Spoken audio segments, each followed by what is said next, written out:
Hi అండి అందరికీ. ఈరోజైతే నేను ఒక గుడ్ న్యూస్ని మీతో షేర్ చేసుకుందాం అనుకుంటున్నాను. అదేంటంటే మా తమ్ముడికి పాప పుట్టింది, నాకు మేనగోడలు పుట్టిందనమాట. మా మరదలు కన్సీవ్ అయ్యింది అని తెలిసినప్పటి నుంచి పాప పుట్టిన వరకు నాకైతే పాప పుడుతుంది అని అయితే నేనైతే ఫిక్స్ అయిపోయాను అనమాట. నాకు ఎందుకో తెలీదు, ఫస్ట్ నుంచి పాప పుట్టిన వరకు నాకు పాపనే ఉంది, బాబు అనే థాట్ కూడా రాలేదు. చాలామంది బాబు అన్నారు, పాప అన్నారు, కానీ అయితే నాకైతే బాబు పుడతాడనే అసలు కొంచెం కూడా నాకు లేదు, పాప అనేసి అనుకున్నాను. ఎందుకో నాకు తెలీదు, పాప మీద ఇష్టమో తెలీదు లేకపోతే నాకు ఇంకేంటో తెలియదు, కానీ పాప అనేసి నేను అనుకున్నాను. అలానే పాప అయితే మంచిగా పుట్టింది. నేనైతే చాలా చాలా హ్యాపీగా ఫీల్ అయ్యాను మా తమ్ముడికి పాప అని అంటే. ఇక్కడైతే బారసాలు అయితే చేస్తున్నాం అనమాట. నేనైతే హైదరాబాద్ వచ్చి మళ్ళీ ఒక 3 డేస్ అలా ఉండి మళ్ళీ పాప బారసాలకి అయితే వెళ్ళాను అనమాట.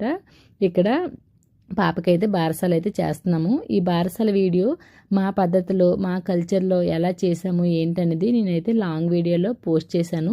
చూడని వాళ్ళైతే ప్లీజ్ చూడండి, చూసి మీరు ఎలా చేస్తారనేది నాకు కామెంట్ చేయండి, షేర్ చేయండి. కొత్తగా నా ఛానల్ చూసిన వాళ్ళైతే ప్లీజ్ సబ్స్క్రైబ్ చేయండి. నేనైతే లాంగ్ వీడియో అయితే పెట్టాను బారసాలది, చూడండి. సరేనా? అందరికీ బాయ్ బాయ్.